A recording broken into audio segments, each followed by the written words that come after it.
On the night before Jesus was betrayed and put to death, he decided to have one last meal with his friends.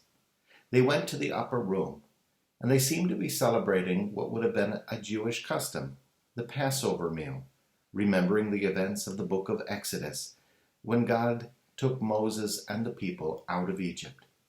As they were performing the rituals, remembering about what God had said about the lamb and the blood over the door, Jesus then began to speak with the bread and the wine in a different way. He held up the bread and said, "This is my body."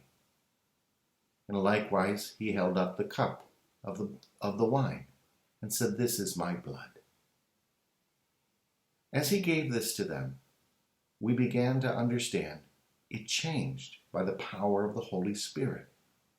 It probably still tasted like bread and wine, but it changed because Jesus deemed it to be so. You see, Jesus is not just a man speaking about whatever. He is God with us. And when he spoke to the blind man, "Open your eyes," his eyes opened. When he spoke to the dead man, "Come out of the tomb," he came out of the tomb. When he spoke to the storm and said, "Be calm," the storm was calm. With just a word, Jesus changes the reality. And when he says, "This is my body, this is my blood," I believe it really is.